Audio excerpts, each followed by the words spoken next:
So think back in your life for a moment. Many of you have lived many decades. All of you have. We all have. Have you had a life-changing moment in your life? Maybe not as dramatic as that, but have you lost a family member?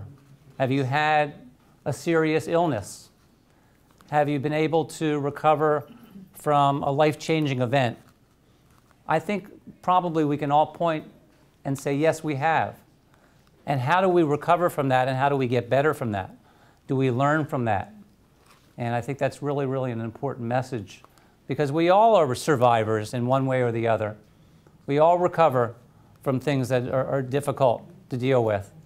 And I'm so glad to see all of you here in either an assisted or an independent living center doing well, thriving, and getting on with your life and making new friends and things like that. So give yourselves a round of applause for doing just what I did in maybe a slightly different way.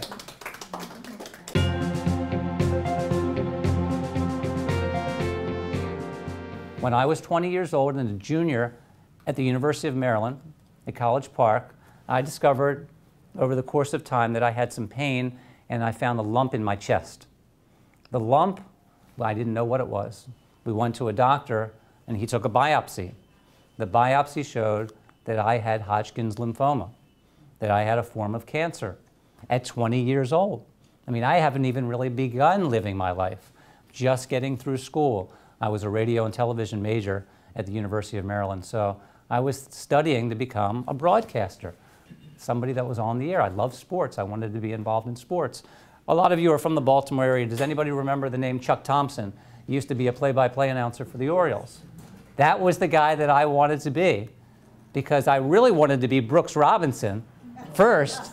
However, I don't think I had the skill, although I was a very good player and I was able to play many years on the softball field. I just wasn't able to be a major league player, and hardly any of us ever can get such a, be able to be so lucky to do that.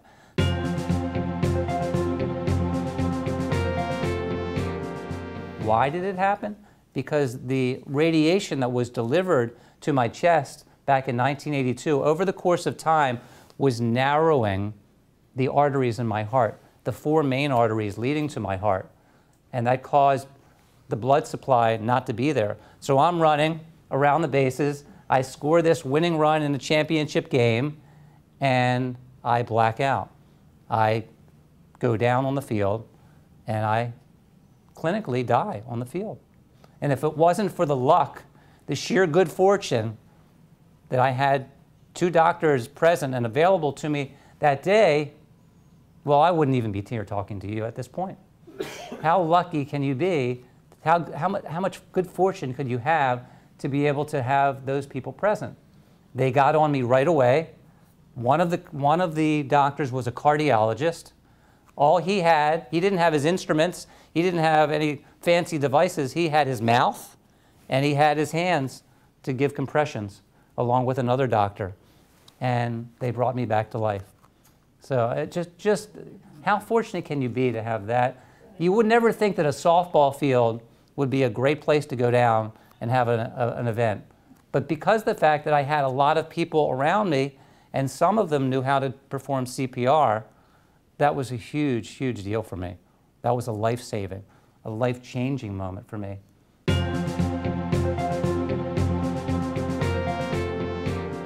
So I'm just so thrilled to be able to tell you that I'm here. I'm here. I'm talking to seniors. I'm seeing you guys thrive. I went through the schedule of events. We talked to a couple people back here. You guys are doing some amazing things in your 70s, into your 80s, and older. And I see a lot of smiles on your faces. That to me tells me that you're happy people, and I'm so glad to see that. I really am. So back to the Hodgkin's situation. After we took the test and I had the Hodgkin's, and after I collapsed, so 30 years later, I'm a 48-year-old guy who's in good shape playing softball, I need to go in for quadruple bypass surgery. 4 arteries need to be detoured, like Detour Dave. They need to be bypassed so that I can start getting a fresh heart, a healthy heart again, so I can get the blood supply going. And how many people in this room have had bypass surgery? Okay. How difficult is it to recover from it? Not that easy, is it? It's a long battle back, isn't it? But it's so worthwhile. It really is. Because look where you are now. You've made it back. And that you should be congratulated for.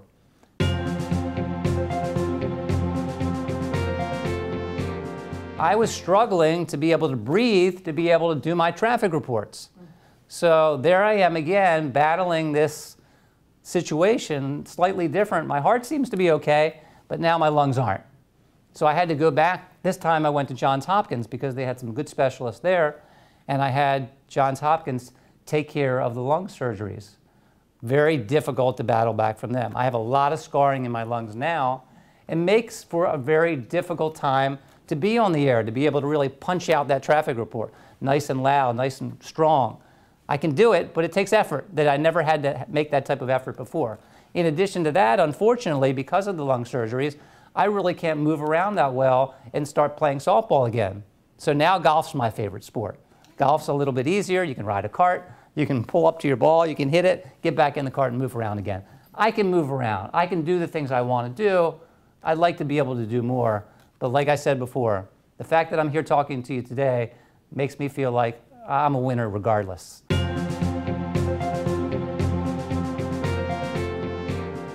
When I was at the University of Maryland Medical Center and I was recovering from the heart bypass surgery, we're thinking, you know what happens if this happens to somebody else on the field? What can we do to prevent that? So a young lady who was the PR person by the name of Ellen Beth Levitt was able to, we had a conversation, and she said, you know, Dave, we would like to be able to donate a defibrillator to the softball league because we have 100 guys, anywhere between the ages of 30 and 60 are playing.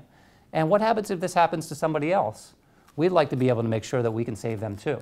So because of what happened to me, we were able to get a defibrillator donated to the softball team.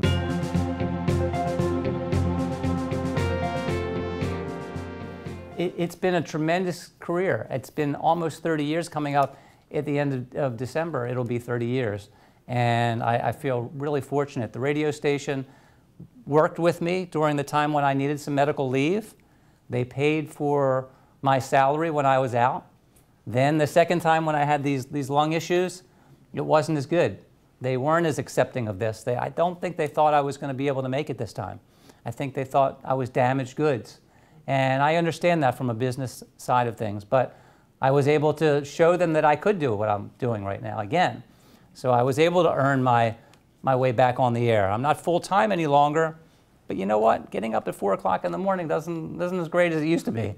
So I'm okay with getting up and at my leisure and being able to spend some time with my wife Jody, who's in the back here, and she's supported me for 30 years. And if it wasn't for my family and friends and loyal listeners and people like you, I never would be. I would have never been in this position.